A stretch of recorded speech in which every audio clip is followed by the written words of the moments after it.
Alright guys, welcome back to the Green Podcast. Dengan gue Joshua Griffin, aka The Green Writer. Hari ini gue ditemani dengan temen gue yang tinggal di Amerika ya. Kalian sudah pernah ngeliat dia, seharusnya kalau kalian ikut video gue yang pertama kali. Rivaldi Hartanto. Apa kabar kalian semua? Student athlete nih, atlet basket di Amerika guys. Keren juga, terdengar sangat keren ya. Gimana nih kabar nih? Baik sekali Green, dahsyat luar biasa. Amin. Hari ini kita pengen ngomongin beberapa hal yang mungkin juga bisa bermanfaat untuk orang-orang yang menonton atau ingin lebih tertarik. Ini soal bagaimana sih sistem perekrutan student athlete kalau pengen keluar negeri. Untuk kalian yang belum tahu, gue juga tadinya tuh pengen jadi student athlete ke Amerika juga. Gue udah dapat beberapa offer, sekitar 4-5 offer dari beberapa kampus di Amerika. Tapi akhirnya gue milih, gue pengen ngambil hukum. Sedangkan kalau pengen ngambil hukum kan harus di Indo, nggak bisa keluar negeri.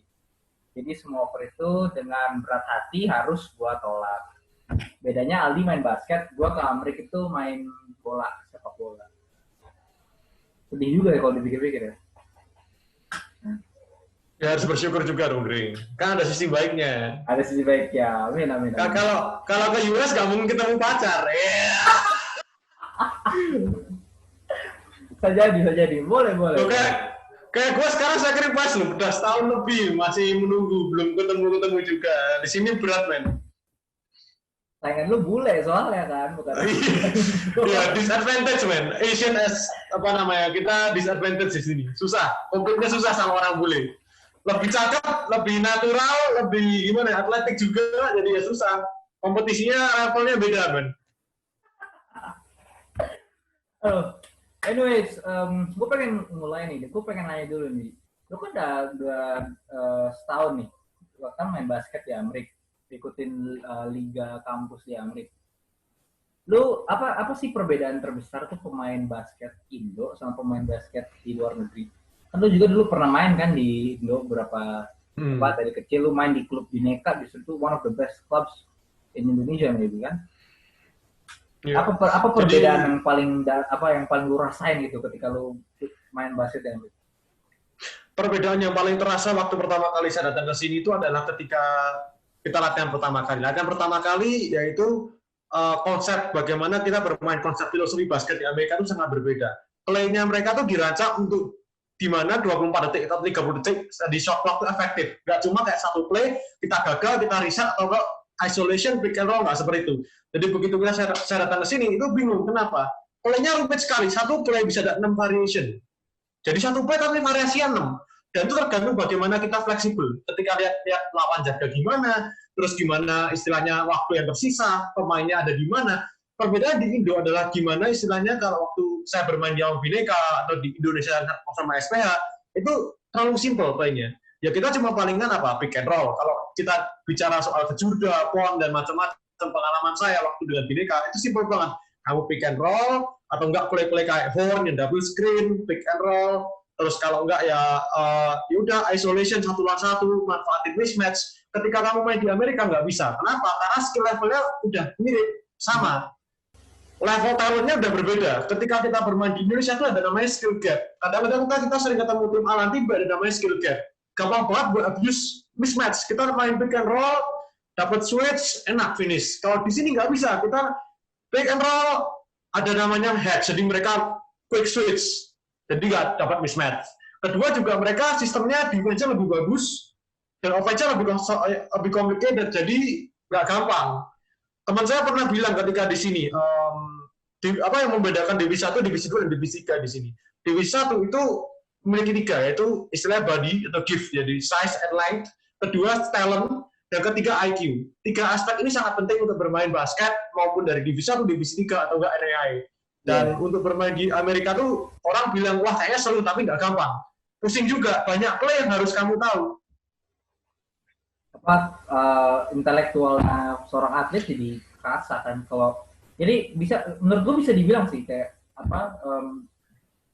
olahraga di Amerika itu levelnya udah di atas ya.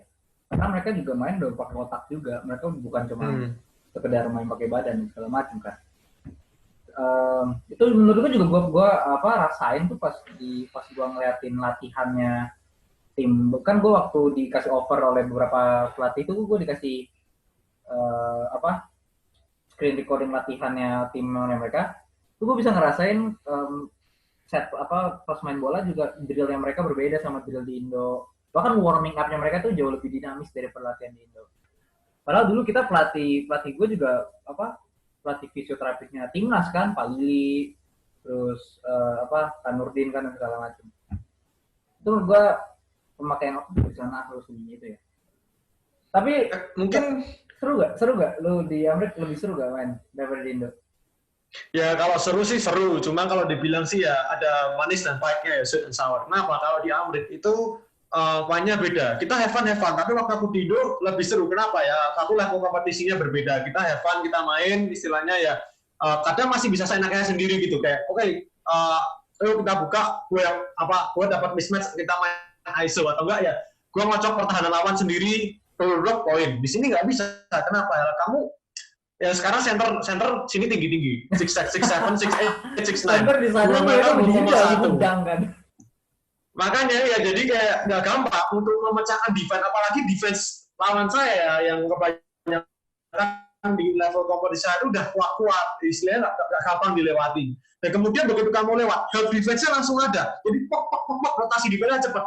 Di Indonesia, ketika aku main SMA sama SP ya, itu berapa tim begitu lewat satu pasti poin, guarantee. Kalau nggak fall and one free throw. Di sini nggak bisa, rotasi mereka cepat. Apalagi center mereka tinggi-tinggi. Kamu mau cari fall gimana? Mereka tinggal tangan di atas, ceplak di bola. Kan susah. Jadi gimana? Bener, jadi gimana harus main pinter. Maka dari desain untuk gimana 30 detik itu bisa efektif. Maka dari itu aku bilang, satu play bisa ada 6 variasi. Variasi itu dipakai bukan ketika kita pertama kali dapat bola, langsung ngomong play, variasi satu enggak. Lihat jaganya gimana, reaksinya gimana, perkembangan permainan bagaimana, otomatis adapt. Lawan jaga gimana, strong side, weak side. Kemudian dia offense, defense dia gimana, apakah main to main atau zone. Jadi otomatis. Dan itu running, continuously. Begitu misalnya kita udah satu play nih, nggak jalan ya, misalnya nggak dapat opportunity buat skor, ya run lagi, jalan lagi. Itu pertama sulit. Kenapa? Kan kita ketika di Indonesia tuh nggak kebiasaan. Begitu misalnya play gagal, bail out, kasih pemain terbaik, hajar, kasih pick and roll, mungkin dia create opportunity.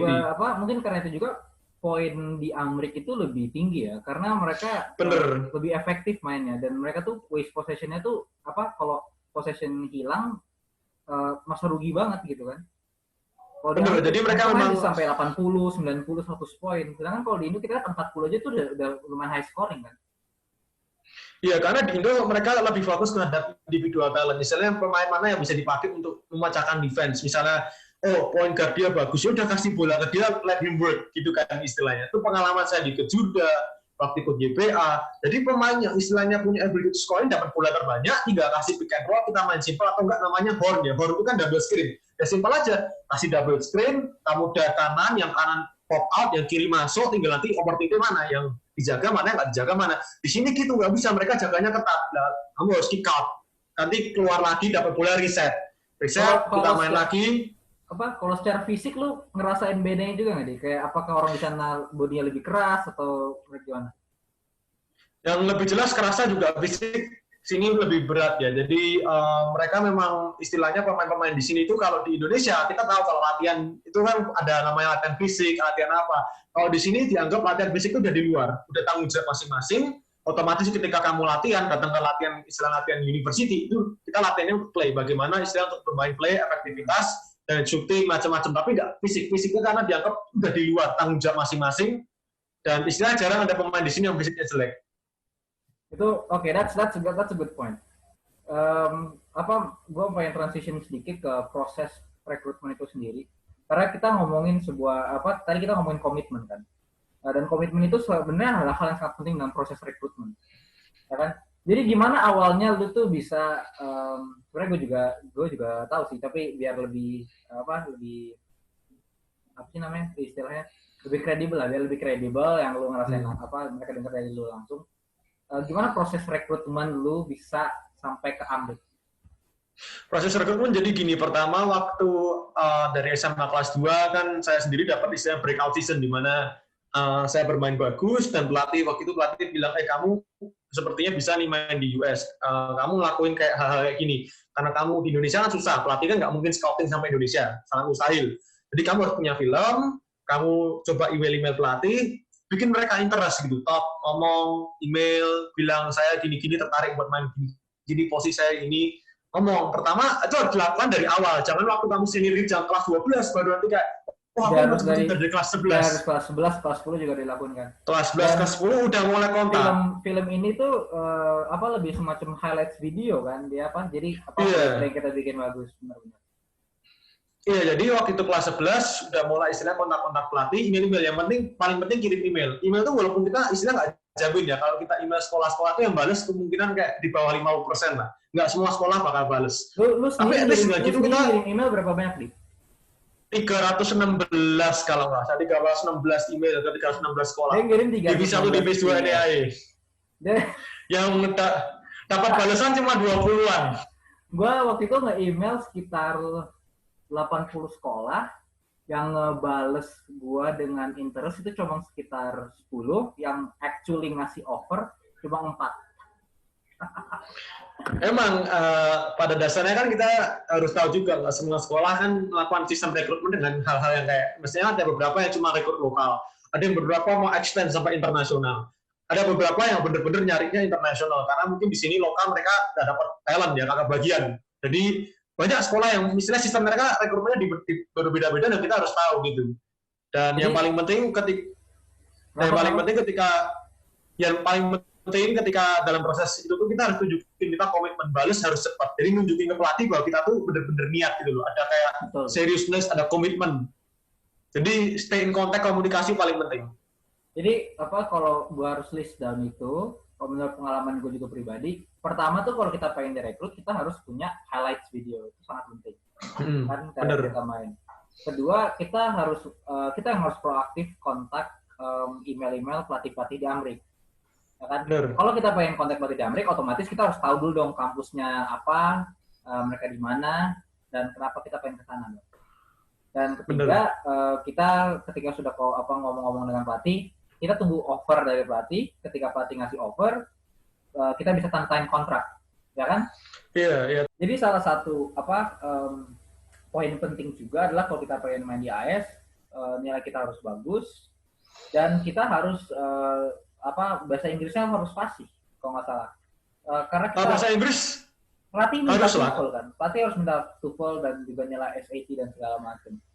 Tergantung, kalau dari saya cuma SAT udah istilahnya menjadi bukti ya, kalau SAT saya nilai Inggrisnya sudah di level tertentu, mereka mengaku saya sudah fluent dalam Inggris. Karena pelatih kan kita gara-gara kita kan lulusan diploma Inggris, beda dong. Iya, tapi tergantung, karena istilahnya gini, mereka untuk atlet yang dari IB itu jarang sekali, jadi mereka nggak familiar sama sistem IB. Nah, beruntung kalau mereka lihat dari SAT saya, karena untuk yang IB itu mereka kurang familiar ya dengan sistem IB. Mungkin dengan Cambridge mungkin lebih familiar karena jarang atlet yang mereka rekrut dari internasional itu. Kebanyakan dari program-program nasional yang Inggrisnya kurang fluent.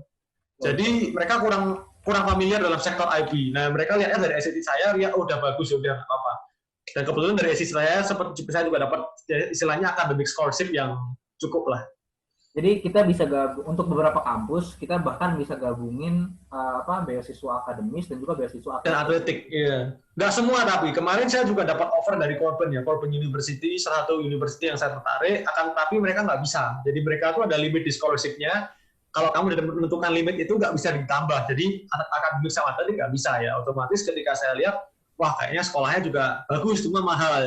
Jadi akhirnya saya komitnya ke Hannibal Lagrange. Nah, kita bisa lihat tuh Hannibal Lagrange basketball. Asik. Berapa banyak pemain di Indonesia yang bisa menggunakan jersey kampus di Amrik. Bahkan gue rasa pemain-pemain timnas Indonesia juga banyak bisa kuliah di Amrik. Yang pengen gue highlight adalah sebenarnya permasalahan utama atlet Indonesia itu nggak bisa ke luar negeri atau nggak bisa continue menjalankan pendidikan di luar negeri itu karena mereka tidak terekspos kepada sistem perekrutannya.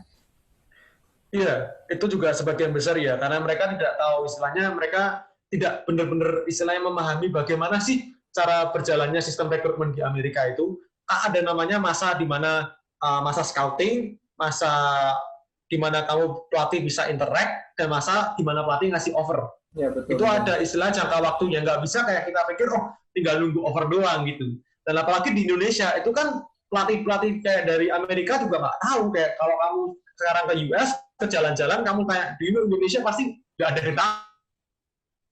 Apalagi istilah pelatih-pelatih, mereka yang biasanya ngelakuin international recruit, itu kalau nggak ke Spanyol, ke Eropa, atau ke Serbia, di mana mereka teritorinya lebih familiar. Jarang sekali pelatih merekrut dari Asia. Dari Asia Dan pun apa? palingan China.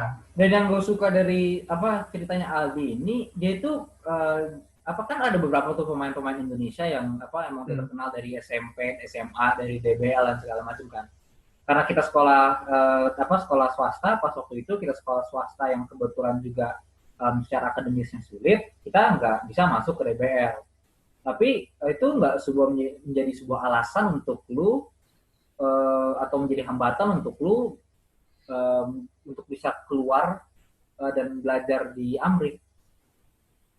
Benar, itu salah satu impian dari sebenarnya dari kecil kepingin belajar di Amerika, tapi ya cukup berat karena waktu itu saya sadar kemampuan orang tua, finansial juga istilahnya nggak mungkin bisa biayai saya 60.000 setahun itu cukup berat bagi orang tua saya. Jadi salah satu aspek Ini yang saya enam puluh gunakan juga ribu US basket. dollar by the way guys, bukan 60.000 rupiah, 60.000 Bukan US 60.000 dollar. rupiah, 60.000 US dollar itu ratusan juta lebih, bahkan MM-an ya. Kalau untuk 4 tahunan kan berat. Jadi ya saya pikir, wah gimana sih ngakalinnya, istilah saya kepingin nih kuliah di US, tapi orang tua secara finansial nggak mungkin mampu untuk biaya saya 80.000, 60.000 setahun.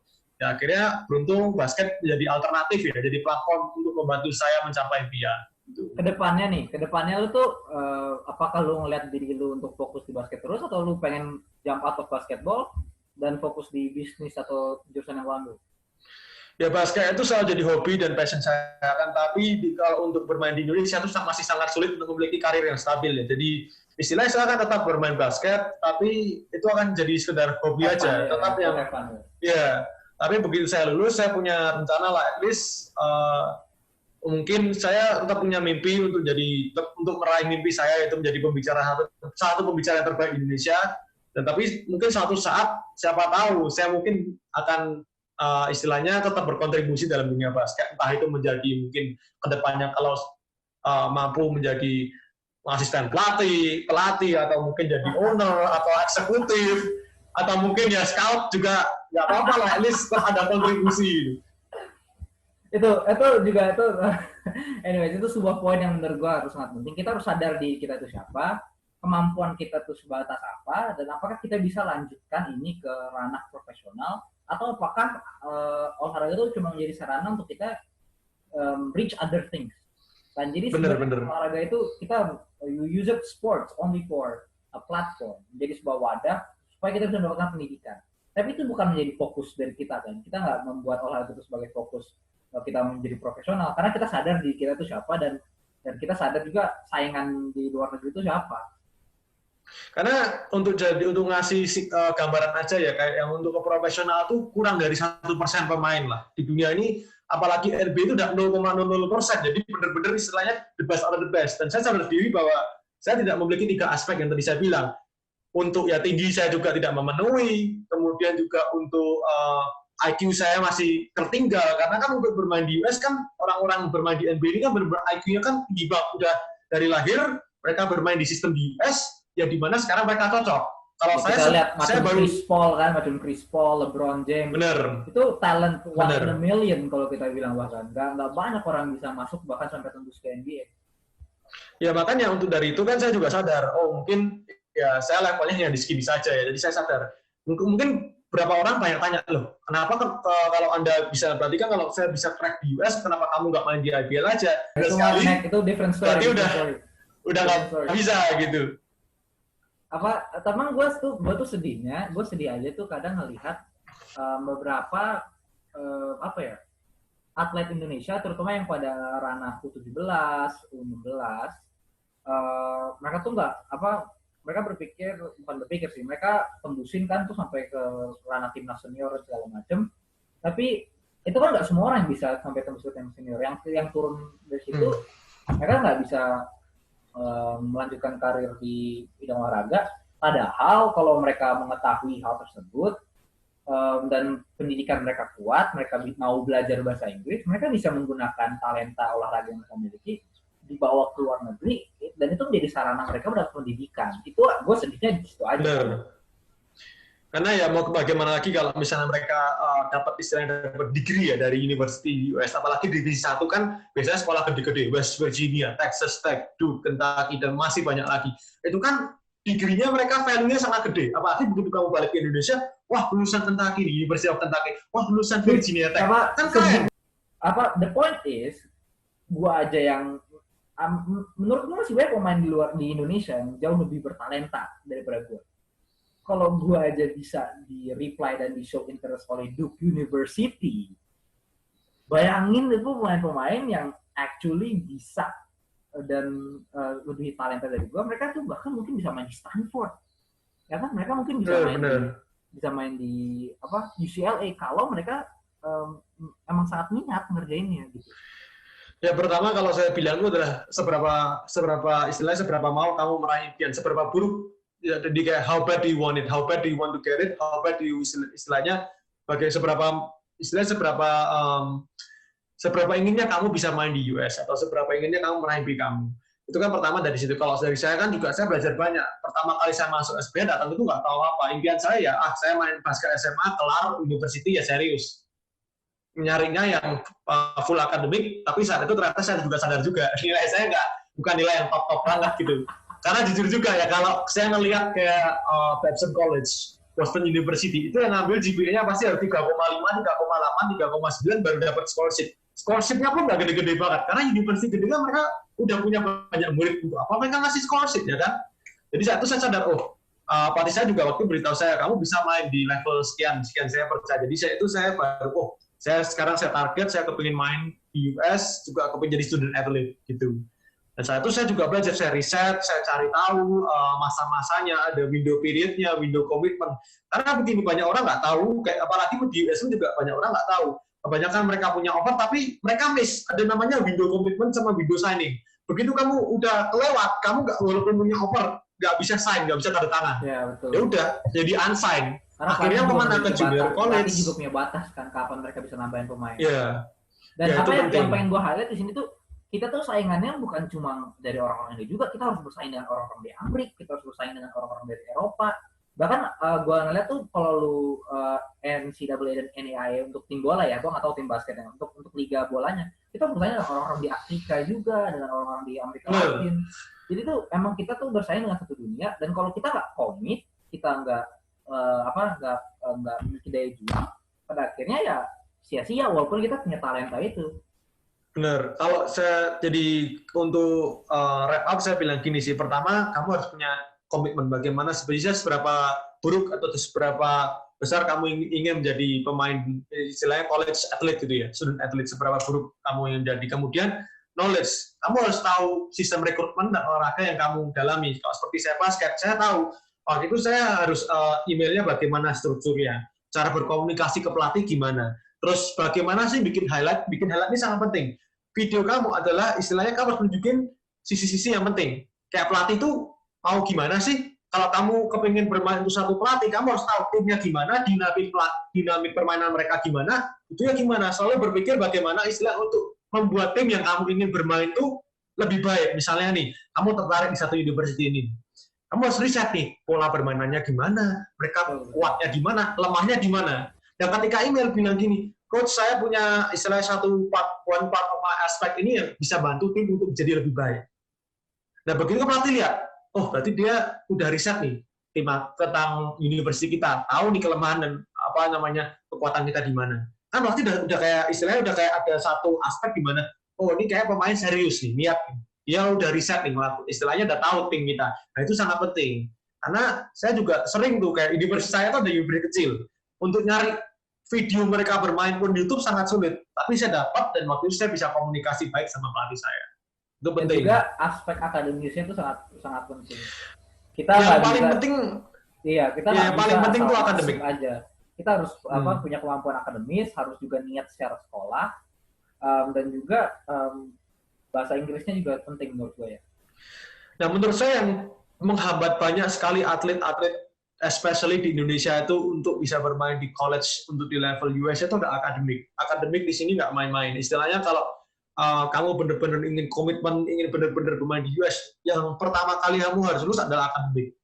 Kenapa? Kalau misalnya pelatih nih, lihat pemain talent banget, tapi nggak mampu, misalnya kamu nggak bisa ngomong bahasa Inggris dengan lancar, nggak bisa kerjain SAT, ya otomatis buat apa? Kan otomatis kamu nggak bisa eligible untuk play kan? Jadi pelatih dari awal udah, wah nih untuk apa sih saya buang waktu, buang energi untuk rekrut dia, kalau dia secara akademik nggak mampu untuk istilahnya nggak eligible to play, ya kan kita make sense kan, istilahnya pelatih juga nggak tertarik kalau kamu bahasa Inggris nggak lancar, apalagi pelatih mau kalau dia ngelatih pemainnya ngerti apa yang dia ngomongin. Kamu harus bisa istilahnya komunikasi itu penting antara pelatih dan pemain, nggak main-main. Jadi bahasa Inggris kamu at least harus bagus dan harus bisa at least paling penting SAT. SAT itu pinpoint of NCAA sama NAIA. Kalau kamu bisa lulus SAT, lainnya udah gampang. Jadi akademik itu paling penting karena saya juga ngerti sih, misalnya banyak sekali talenta di Indonesia, banyak sekali pemain-pemain yang kalau saya lihat mampu bersaing di level next level di US. Gua ngeliat dari sepak bola juga sama sebenarnya. Tetapi ya sayang sekali ya itu akademik, dari sisi akademik kebanyakan mereka nggak mampu. Dan sayangnya lagi mereka juga nggak punya kayak effort. Jadi istilahnya kalau misalnya saya niat, harusnya saya harus self study. Ada istilahnya banyak sekali aspek. Ada YouTube, ada college sport, ada istilahnya ya banyak sekali website-website yang bisa membantu Anda untuk belajar sendiri bagaimana sih istilahnya untuk belajar bahasa Inggris, bagaimana sih cara mengerjakan SAT, dan ngambilnya itu kan juga ada istilah semua di internet ada. Self study ya saya ngerti sih kayak beberapa pemain yang talented ini sekolahnya mungkin tidak memadai ya untuk mengajarkan mungkin untuk bagaimana sih ngerjakan SAT, nggak difasilitasi. Tapi tetap aja juga kalau misalnya Anda mau, Anda bisa cari di internet bagaimana sih cara ngambilnya, kemudian belajarnya dari mana, dan macam-macam itu tetap bisa. Jadi ya, pada jangan pernah menurut gue ini semua tuh pada akhirnya comes down atau turun lagi kepada seberapa niat kita mau melakukan hal ini dan seberapa tinggi daya juang kita. Benar. Dan istilahnya jangan terbatas, misalnya kalau Anda lihat, wah saya bukan siapa-siapa nih, saya ngelihat nih pemain-pemain yang di atas saya nih, kayaknya saya skill levelnya, wah kurang nih, nggak mungkin bisa main di next level. Ya, jangan berpikiran seperti itu. Kalau Anda udah melakukan hal seperti itu, namanya limiting belief. Anda membatasi kepercayaan Anda sendiri. Akhirnya nggak mungkin lah berusaha untuk meraih impian Anda. Karena dari membatasi, wah saya nggak mungkin nih. Ya akhirnya ya Anda sendiri nggak akan mungkin meraih. Jadi ya dari pengalaman saya sih bukan pemain yang istilahnya spesial ya. Dari awal ketika saya bermain di klub itu selalu jadi bench warmer. Nggak pernah starting job, itu bagi saya sangat langka ya. Saya nggak pernah dapat starting job di klub dan kadang nggak main sekalipun cuma 10-15 menit. Tapi dari klub lu yang bisa sampai ke Amerika lu doang justru kan? Maka dari itu saya bilang jangan pernah membatasi kepercayaan Anda sendiri, jangan pernah limit your belief. Selalu bermimpi tinggi dan selalu berusaha meraih. Karena bukan berarti kalau kamu ada pemain yang lebih jago daripada kamu, itu potensialnya lebih tinggi daripada kamu. Potensi sangat sama ada. It all comes down to how much you want to work and how much you're willing to work for it. Benar. Work ethic-nya itu harus ada kan. You need to have work ethic. Yep. Dan kedua juga knowledge dan akademik paling penting. Menurut saya yang membuat kenapa sih banyak sekali orang Indonesia nggak sukses ke US itu karena akademik. Karena ya sayang sekali, karena di Filipina sekarang banyak yang pemain dari Filipina yang sekarang bermain di NAIA, divisi 3, divisi 2, dan bahkan beberapa kemarin ada yang bisa crack divisi 1. Itu ya sekarang Filipina banyak, makanya dari itu Filipina dalam basket itu selalu di atas Indonesia.